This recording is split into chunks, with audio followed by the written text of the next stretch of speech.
he is a prince, and that's it. He's not a working royal. So, let's cut all the bull out. And he needs to get a life, and he needs to really sort of separate himself from Meghan in terms of his work, rather than be, dare I say it, the ventriloquist dummy. Hi, all. Welcome to Royally Unfiltered, the show that takes you behind palace gates like never before. This week, helping me tackle the biggest headlines is former Sun's royal editor Charles Ray and former press secretary to the late Queen Elizabeth II and King Charles III, Dickie Arbiter. Thank you both so much for being here. We do have some breaking news right off the top. We're going to get into the King's fantastic visit to the United States. If you've missed Dickie's commentary on it, it's been incredible. So I stole him so that we could discuss it here. But Charles, can you tell us about this very upsetting incident that happened at Sandringham today, involving Andrew Mountbatten-Windsor and an intruder wearing a face mask? Well, it's been revealed today. It actually happened on Wednesday. Thank you. And now this man was sitting in a car in a public area of Sandringham, and he spotted Andrew arriving with one of his own private security guards. They were walking the dogs, as is normal for him. Now, this man, for some inexplicable reason, jumped out of the car and appeared to run towards Andrew. He was wearing what we call a balaclava, which is basically it's something you wear when it's really cold, and it's got two eye holes and then something for a mouth. It's what we would term robbers would normally wear it with a shotgun if they're going to rob somewhere.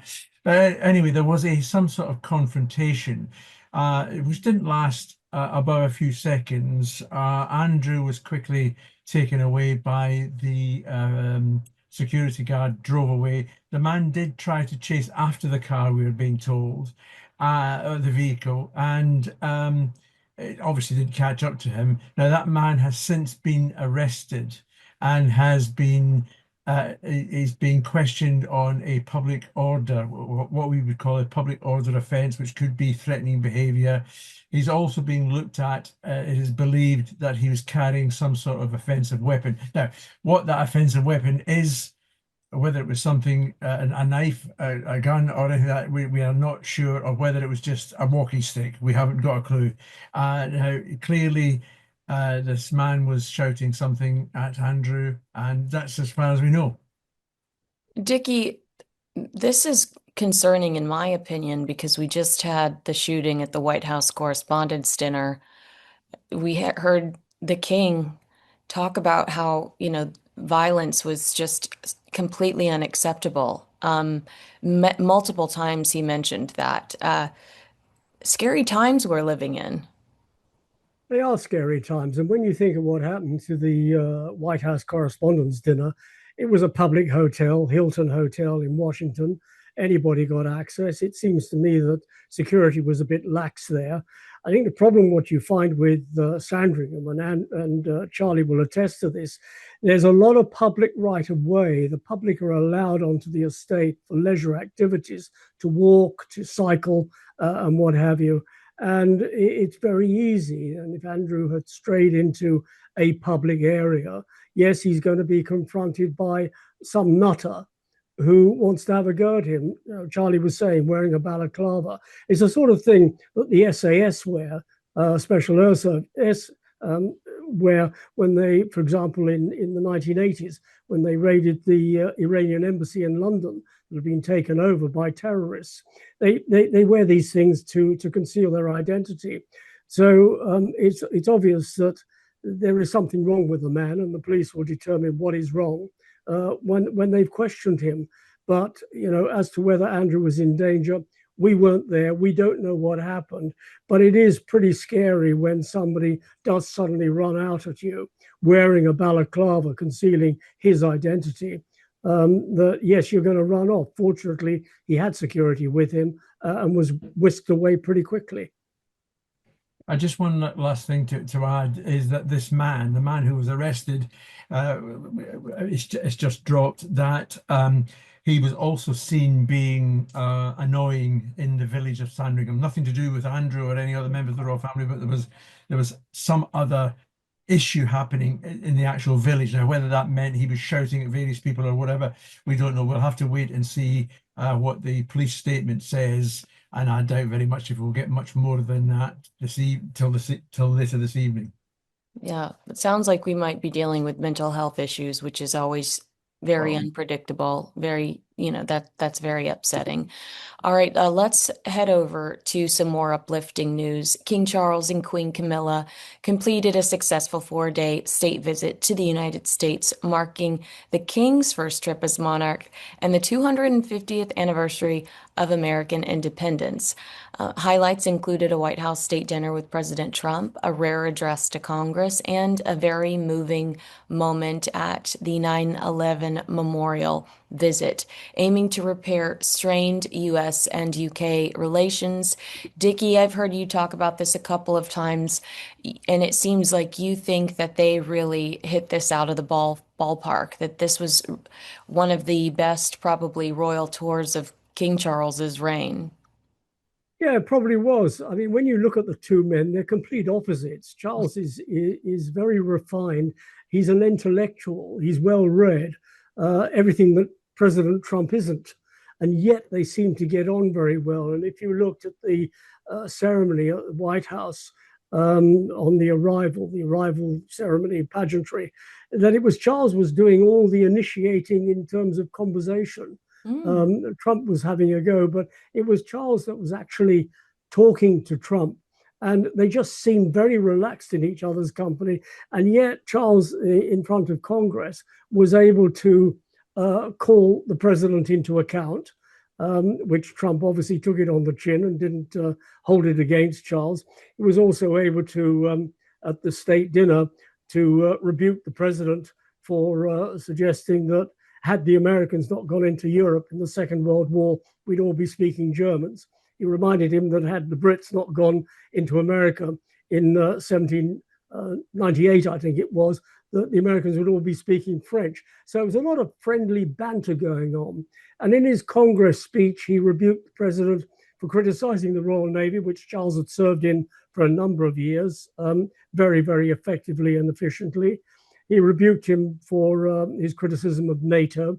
So he had a fair amount to say without actually being controversial, which is quite a deft operation when you think of where the man comes from, that he is soft diplomacy personified. Great response, Dickie. Dickie is right, though. He did say you're dealing with a very difficult character when you think about President Trump. He loves to burn a bridge. He has very thin skin. I'm not insulting him. These are observations. King Charles was risking something in that speech to Congress, in my opinion. He was risking potentially the wrath of Trump. Or is that not the case because Trump is so enamored by King Charles and wants him on his side so bad that he'll take the whipping? I think, I think Charles knew what the score was when he went there, and with his speeches and everything else. As Dickie says, these are two men who come from pole ends, opposite ends of the spectrum. Yet, for some inexplicable reason, they get on like a house on fire. It's just you just wouldn't put them together in the same room. You'd think they'd be fighting like cat and dog, but they're not. Trump has a great deal of respect for the king, which is a lot more than he has for our own Prime Minister Keir Starmer, as we know. And I think the king tackling Trump the way he did, brought everything down to a nice, friendly level, and it was everything that we all hoped for. Given that Trump had made certain criticisms of Britain and Starmer and everything else, the king restored all that quite easily. Now, what we have got to wait and see is, will it have worked long term? Yes, it worked on the 4-day visit. There's no question about that. But will it work on the long term? Will it stop Trump, having a go at Starmer and any other aspect of British life? We'll have to wait and see. Trump's unpredictable. We know that, but gets in a room with the king, and it's two old guys having a nice chat together. What was quite interesting on this is here we had two heads of state. The anomaly is that one of the heads of state is also head of government. So he's not only a ceremonial head, he's also a political head. But yet he accepted everything that Charles said on the chin. He said that executive powers should be held to account, which was quite a knock on the chin for Trump. And Trump certainly would have known that it was aimed at him. In a nice sort of way. Charles just has the deft ability to provide such soft diplomacy. He's been at it for years. He's no stranger to this, and he knows how to handle all sorts of awkward customers.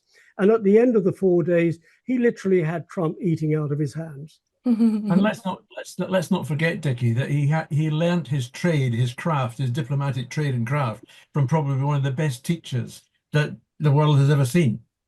Absolutely. Late Queen. Dickie, can you expand on that? What aspects of the Queen did you see in King Charles throughout the American visit? The ability to say a lot without actually not saying very much. Yes, he did. He did talk about NATO. He did talk about the Royal Navy. He did talk about being held to account. But it was in a nice sort of way. It was in a diplomatic sort of way. It was not a tirade at somebody who is, some say, is leading the country the wrong way. As far as Charles was concerned, he was there representing the United Kingdom, Inc. He was there as a head of state, and he was there not to prop up Starmer, because that's not his job to prop up Starmer. His job is to prop up the country, to support the government, but not necessarily to prop up an individual. And he did just that. So much so that Trump took the tariffs off whiskey, which it can't be a bad thing, can it?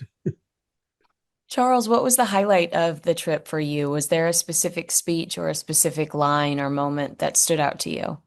Well, like Dickie, I mean, I like the speeches. I have to say, I liked the knockabout jokes that the king had at Trump's expense. You know, the you know. The German, if we'd lost the war, we'd be speaking German, and he hits back with, well, you know, if it hadn't been for us, you'd be speaking French, and all these sort of things. And you know those jokey bits, which he's very, very adept at doing, and bringing people down to, a half decent level. It's full of smiles, and he did the same at Congress, which that is a hard place to sort of, get. To get a reaction from, and they gave him a standing ovation, not once but several times. So, he must have been doing something right. And I think that we got to remember now, if Starmer had been doing the same thing, we'd probably be at war now. I mean, that's the difference. It's mutual respect that the two had for each other, and that allowed the king to come up with the jokes and everything else.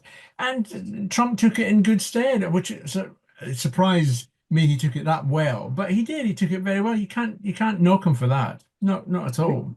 The other thing I found an absolute masterstroke with Charles having the last word in presenting Trump with the ship's bell of HMS Trump, the submarine, and really the last word, if you need something, give us a ring. Dickie, I think Charles kind of already explained this, but you had a close relationship with him, as a working relationship with him. Can you confirm whether or not he's organically that funny, or did he have some really talented writers on hand?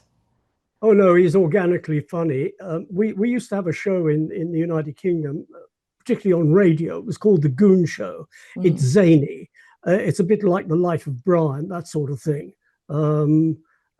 Faulty Towers. And Charles has that sort of sense of humor. And it's not beyond him or Camilla. When they're out in public, if they see something funny, they'll laugh at it. They just have the zany sense of humor. So it's not something that, yes, it was put on paper and he's going to read it, because all you've got to do is listen to the way he delivered it. Yeah. And that's very much him. Yeah. And I suspect as well that quite a few of the jokes. Okay, you can have a speechwriter, but I'm sure I would be astonished if he hadn't been involved in composing that speech himself. Agree. In many ways. He would have been very much. He would have been very much involved. There would have been a draft sent to him. Look, Mm. Clive Alderton has been his private secretary for a long time, almost 20 years. He had a short gap when he went back to the Foreign Office. So he knows the man, he knows his boss like the back of his hand. And he would have sent up a draft. Charles would have looked at it. He would have tinkered with it. He would have put a few bits and pieces that he wanted in it. He knew exactly what he wanted in it. And somebody said to me, well, when he got on the plane, was that the final speech? Nothing is ever final with Charles until he's actually got on his feet and spoken. I love that. Charles, one of the things that I am actually pretty grateful for throughout the last 2 weeks is the way that I believe the Sussexes tried to hijack this trip with a People magazine cover. But as I rallied with all the other royal reporters in DC at the end of the trip, they were all completely oblivious to said People magazine cover. This state visit was so successful and dominated visually, headlines wise, generated some really great stories to the point where Harry and Meghan, who are so classically stealing the limelight, were incapable of it. Now, the People magazine cover said Prince Harry making his own rules, where they challenged the half in, half out, saying that they're going to use this Australia template for the future and they're going to be half in, half out, whether the royal family likes it or not. But it was just kind of, in a very petty way, a joy, in my opinion, that the royal family accomplished so much goodwill that it kind of went unnoticed. Were you Well, even aware of this cover? well, the only time I was aware of this cover, Kinsey, was when I got sent the brief that what we were going to be talking about, Oh, and I had to see, and I had to look it up. And it's just there was never going to be anything that was going to upset that tour by the King and Queen. Nothing whatsoever. And I mean, to be fair to Harry and Meghan for a change, I doubt very much if they were the ones who decided that they would want to be on the front cover of Time magazine. That would have been done in an editorial decision by Time magazine, who yeah. thought this was a great idea. And it wasn't a But great what idea. was it a great idea? Again, it was People. Well, it wasn't. Was it a great idea in the middle of a state visit on the same day of William and Catherine's 15th wedding anniversary? You really think that with sources close to Harry and Meghan contributing quotes, you really don't think they had anything to do with that? Don't think they had anything to do with the fact that they were on the front of Time magazine. I think People, editorially, Time magazine decided they were going to people. write a story because to try and get some new angle, if you like, on the King's visit somehow or other with Harry and Meghan. Look, I'm not a big fan of Harry and Meghan, and I'm quite happy to sit here for most of the night and go through a list of things that are wrong with them and what they should and shouldn't do. But on this occasion, that is an editorial decision that's being made by Time magazine. So People. if it works, they'll be selling lots of copies. That'll be the test. How many copies did Time magazine sell of that issue? I've no idea. As I said to you, first I knew about it was when I saw the brief this morning. As simple as that. It was. No, nobody cares. Nobody cares about Harry and Meghan when you've got such a great visit, not just a great visit, but a successfully great visit from the King and Queen to America. I think everybody knows quite well that People magazine is Harry and Meghan's mouthpiece. Um, and quite frankly, what is People magazine? They got a circulation of about 3.5 million on their digital platform. Probably a few more people buy in the UK. It disappears into the ether. I don't think it's terribly important. It's not very good. But it does satisfy some people. I think there are people within Harry and Meghan's organization. They can't have many because they keep coming in. It's like a revolving door. But there are people there who probably sit with a big calendar in front of them, sort of got days marked off. What happens this day? What happens that day? What can we do to screw up? Like William and Catherine's wedding anniversary. And quite frankly, they're shooting themselves in the foot because nobody takes any notice of them whatsoever. Nobody cares about them. The only people that care about Harry and Meghan are Harry and Meghan. Dickie, does the defiance at all regarding the half in, half out inside the article where, the Harry and Meghan sources say that the Queen would understand? The Queen would understand what they're trying to do. Does that bother you at all? Well, it bothers me in as much that they are using the Queen's name illicitly. I mean, there was one piece in one of the briefs that you sent us, which said the plans were scrapped for the King and Queen to meet up with Harry and Meghan. Well, you can't scrap plans if they aren't there in the first place. Exactly. And they weren't there. But Harry will do anything to project his profile. I mean, saying, well, the Queen would understand. Of course she wouldn't understand. She booted them out in the first place and said, you can't do this and you can't do that. You can't use your royal titles to promote yourselves. And Harry's saying he's a working royal. He's not a working royal. He is a prince. Can't take that away from him, although maybe his father could. Yeah. Give it a minute. But he is a prince, and that's it. He's not a working royal. So, let's cut all the bull out. And he needs to get a life, and he needs to really sort of separate himself from Meghan in terms of his work, rather than be, dare I say it, the ventriloquist dummy. Yeah. And just one thing as well, we know that the Queen herself made it quite clear that Harry and Meghan could not be half in or half out. I mean, that was unequivocal. That was it. You cannot be half in, half out.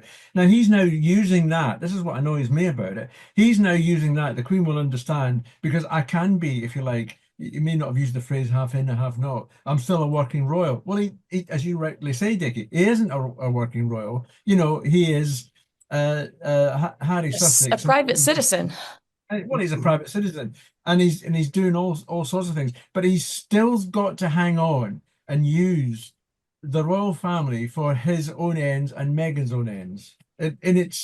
I think Dickie's right. People are getting sick and tired of it. The man is outrageous to say the Queen would understand. Well, he doesn't know whether the Queen would understand because she's no longer with us. And she made it very clear in January 2020, you're either in or you're out. There are no halfway measures. She'd been there before with Edward and Sophie, and she wasn't going to go there again. And now, because the late Queen is no longer with us, Harry needs as much publicity as possible. I mean, here we are, we're giving him the oxygen of publicity by talking about him. But no, he is out of the royal family. He is not a working royal. He is Prince Harry, but he's not a working royal. And as soon as the Americans realize this, the better it will be for everybody. But, he's got this little clutch of people, these celebrities who are clinging on to his coattails. I don't know how many celebs are left. Quite a few have sort of run for the Rockies to get as far away as possible. But he's still got a few celebrities hanging on to his coattails, and he'll use them. Yeah. Charles, I haven't heard your reaction to Harry's visit to the Ukraine. Richard Eden reporting that Yvette Cooper counseled not only Prince Harry on his trip to the Ukraine days before King Charles spoke to Congress about the Ukraine, but also Yvette Cooper counseling King Charles throughout his trip with President Trump. Does it make you nervous at all that the current government is allegedly strategizing with Prince Harry? Are they strategizing with Prince Harry? I'm not so sure. I mean, Harry went to the Ukraine as a private citizen. And again, but he said, I'm a working royal in his interview with Chris Shipp while he was in the Ukraine. We've already discussed that we all believe that he's not a working royal, but he's a former soldier, and you can't take that away from him. And his visit to Ukraine, would have been a joy for the Ukrainian people because they've got Harry there. But in the great scheme of things, does it matter a row of beans? Not really. No, not really at all. And I don't think he would have to have told the government, the Foreign Office, his plan, what he was going to do. and otherwise it could never really have happened. But he's going to carry on doing these sort of things, and as Dickie quite rightly said as well, he's doing these sort of things and just in many ways just to upset other members of the royal family, like you know putting things out when other members of the royal family are doing things as well. So yeah, well, this is Harry. We just really just got to ignore him. The only problem with Harry going to somewhere like the Ukraine, yes, Charlie's right, absolutely right, that you would have to tell the Foreign Office that he's going, but there's no control over what he says. And Harry sort of doesn't put his brain into gear before what comes out of his mouth. So he will say the sort of things that will be upsetting to some people, like I'm a working member of the royal family, and the He West should challenged wake up. Putin, challenged Trump in his speech. Exactly. He's doing the very things. If he's a working royal, and he says he's a working royal, but he isn't, then he shouldn't be talking politics. And that's what he was doing in Ukraine. Mm-hmm. This is kind of an upsetting story, Charles. I'm a little annoyed by it. The headline is Why Prince William and Catherine, although they call her Kate Middleton. Let me just say, if you are listening to, I had to just sit next to somebody recently that was spouting off an exclusive about Kate Middleton, and I wanted to say, do you know how I know you're full of it? No one close to the Princess of Wales refers to her as Kate Middleton. All of your credibility out the window when you sit there saying Kate Middleton this, Kate Middleton that. That tells me you know no one associated with this woman. I said what I said. So anyway, this title, Why Prince William and Kate Middleton are being told they can't rely on their popularity forever. Charles, it says, the calls for the Prince and Princess of Wales to hit the road are getting louder and louder after Prince Harry and Meghan Markle's trip to Australia last month. A source says the couple are not as visible as they need to be, and they are certainly less visible than the previous Prince and Princess of Wales in their early days when they were firing on all cylinders. This is a quote from Joe Little, managing editor of Majesty magazine. They handle royal duties in a very different way, he said. They can't rely on their popularity forever. Well, Charles, we should acknowledge that the Princess of Wales is heading to Italy soon. Yeah. Feel free to tell us more about that. But I think that this is an incredibly unfair observation to make for a woman that had cancer less than 2 years ago. Well, I think I mean, when I saw it this morning and I read it, and I just couldn't believe that someone had put together this load of old tosh and came up with it as a so-called story. There is no facts in it whatsoever. When you look at it and when you read it, yeah, Joe Little is quoted. Yeah, I know Joe, and he's a fine journalist, and I don't understand why he would contribute to something like this. But that is a matter for him. But this woman who wrote this story hasn't got a clue about anything to do with the royal family, and clearly hasn't got a clue if she's putting this sort of stuff together. I mean, you've just got to look at what William and Catherine, put aside for a second the fact that this guy has had to deal with his own wife fighting cancer and his own father fighting cancer and still be the Prince of Wales and still run his life, his business life, and also his royal life. And he's doing quite well at it. I think it's a disgraceful piece of, and I will not call it journalism because it's not journalism. It's rubbish, absolute rubbish. And they quote Graham Smith, the head of Republic in this country, and he's entitled to his own opinions, but he's never going to be in praise of any member of the royal family. And this thing about calling him work shy Willie and everything else, that was years and years ago. I disagreed with it then, and I still disagree with it now. You just got to look at what these two do, and whenever they're out and about. And I'd rather see them perform is not the right word, but I'd rather see them out on the streets doing what they're doing now, rather than every day of the week we get a William and Catherine story. And as you quite rightly say, now she is going back to she's not going back. She's going to Italy. I think it's next week, where she's going to look at how they deal with the progression of children, in the classroom, the development of children, which is one of the things that's close to her heart. If you remember, the late Princess of Wales had 6 or 7 charities and things that she supported deeply. Same with Catherine. Catherine is choosing the ones that she likes, and she's becoming an expert on this development of children scenario. And so she's going to be out there for 2 days, and it's going to be great to see her again back on the international scene. And what that tells me as well is that she's doing very well in her fight against the cancer. You know, if she's going back into this situation of going over abroad, then she's doing fine. And yeah, best of luck. But this stuff that this girl's written is disgraceful, absolutely disgraceful. Love You know, the this big energy problem, from you. one of the big problems, Charlie, is that talking royals has become a cottage industry. Yeah, Anybody who opens their mouth and says royal, they're called a royal expert. Well, they're yeah, not royal experts. And you get this recent quote about work-shy Willie and what have you. It's amazing how many British journalists who got credibility in the United Kingdom will say things the exact opposite if it's published in the United States. They would never say what they say to a United States magazine or newspaper in the UK, because they just get laughed out of court. And what people don't realize with William and Catherine, they might not be seen on the road every single day, but they are doing a lot of work yeah, behind absolutely. the scenes. They are working at home. They are in touch with their charities. They're doing research. For example, Catherine's going to Italy next week. She's doing early learning, which is, as Charlie says, very close to her heart. It's a big thing in Italy, which is quite interesting because in Italy, the government expect the families to take care of the children, not the state. Unlike in the United Kingdom, people expect the state to take care of children. And Catherine is going to learn what the Italians do, how the Italians tackle it, and bring back in very much the same way as Diana did, used to go abroad, learn how to do things to bring them back to the UK. But to criticize them, I think another criticism was they haven't got a lot of charities.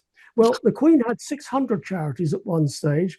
She didn't see all of them. She hadn't contacted all of them. She did have a reception once for quite a number of the charities, but that was her only contact. When she passed away in 2022, I think there was something like 460 charities that are dropped. So with William and Catherine, they have a few number of charities that they can devote their time to, rather than have hundreds of charities that they can't devote any time to.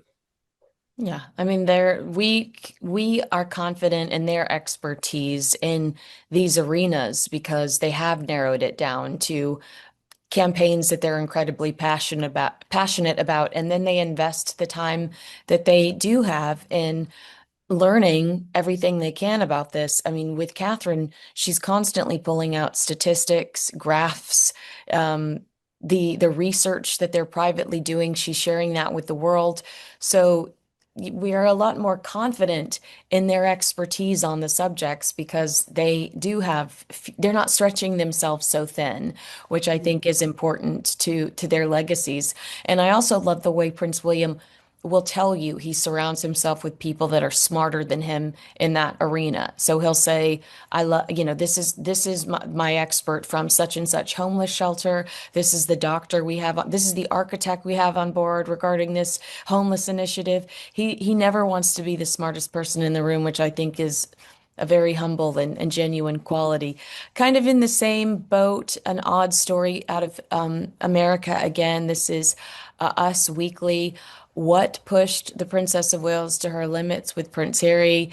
Catherine promised William, the story says, that she was done with Harry after his bombshell BBC interview. Princess Catherine is the sweetest, most loving person you could ever know, said a Sandringham staffer. But like everyone else, she has her limits. This is from Christopher Anderson's new book about Catherine. Dickie, I feel like she was done with Harry a long time ago. I think everybody's been done with Harry a long time ago. I mean, this really goes back to the time Harry did the interview where he said, "I don't know how much longer my father has got," which is absolutely outrageous. I mean, as I said earlier, he doesn't engage brain before what comes out of his mouth. And if he practiced a bit of that, we'd get a bit of sense out of him. And Christopher Anderson book, he writes books. Everybody writes books, but people write books without any particular knowledge, no inside knowledge. They watch from the outside. They read what other people write and rehash it in their own style. I don't know much about what he says, and we're talking about something that happened last year when Harry said, "Don't know how much longer my father's got." Yeah, Catherine would be very brassed off with saying something like that. It's almost like as if you were going out saying, "Well, I don't know how much longer my sister-in-law's got." It's just the wrong thing to say. It lacks any form of social grace, which obviously living in Montecito, he's lost. Charles, I would have, if I were in Catherine's position, I think I would have written Harry off once I realized, well, A, you accused my family of racism. B, my private text messages to your wife end up in Spare while you're suing people for an invasion of privacy. My privacy's been invaded. And C, when Omid Scobie, who we know you worked with, legal documents prove you worked with on Finding Freedom, accuses me and the king in the Dutch version of Endgame of being the alleged royal racist. Like the buildup is insane for us for us to be like, oh, this is when Catherine drops off over the BBC interview. It's a little hard for me to believe. Oh yeah, and I think this Anderson character has read some stuff somewhere which was correct somewhere, where Catherine at one time did try and get the brothers back together again. Now, there's no doubt about that because she wanted to keep the family together. It didn't work, and the speculation that Catherine was upset about what Harry said about the king. Well, I agree with Dickie. I mean, it's a terrible thing for someone to say, especially, a son, about his father who's fighting cancer. And it doesn't surprise me that Catherine has said to William, that's it. I'm washing my hands of the guy. I mean, I did my best. It didn't work. Let's get on with our lives. We've got the kids and everything else. So, but Anderson is someone else who writes books. I was looking him up earlier on, and he writes books about people like Madonna and various other people, Mick Jagger, and most of which is unauthorized. So, who he's speaking to, if anybody, unless apart from maybe picking things up from various other recognized royal authors who have actually got conversations with senior members of the household, or in fact, members of the monarchy themselves. Again, I don't put any store in anything this guy's writing about Catherine or anything else. Charlie, you mentioned about Catherine trying to bring William and Harry together. You probably remember after Prince Philip's funeral, St. George's Chapel. Yeah. They were walking up the middle ward towards the castle, and she just stepped back to allow the two brothers to walk together and try and reach some sort of rapprochement, but it never happened. Didn't she walk? She walked up with Harry a little bit until they reached William, and then you're absolutely right. She then stepped back and let the brothers. Yep. And let the brothers conversation, but from what we remember, that was it. That was it. There was no more rapprochement at all. Well, no, because then Prince Harry writes in Spare that he was told to wait for his father and his brother after the funeral, and was disappointed to see how united the pair were as they approached him, because he said William and his father typically didn't get along. And so he was immediately nervous that they approached him united. And then says his father begged him not to make the last few years of his life a misery. And there he is repeating word for word a private exchange at the top of his book. Mm. Yeah, I know. It's ridiculous. It really is ridiculous with Harry. It is. It is. All right. Are we talking about him? Because we have to fill 40 minutes, Dickie, and thankfully we've done so. So agree with us, disagree with us, let us know in the comments below. Make sure you like, subscribe, and share this video with a friend. Dickie Arbiter, Charles Ray, a pleasure to spend some time with you today. That was a poem, Charles. That was beautiful poetry. Thanks, Absolutely. Day, Ray. Thank you. Thank you for that opportunity. We look forward to seeing you again so soon, and hopefully with less Harry and Meghan content, because I think we're all a little checked out of the Sussex saga. We look forward to seeing you again next time. Thanks, everyone. Bye. All the best.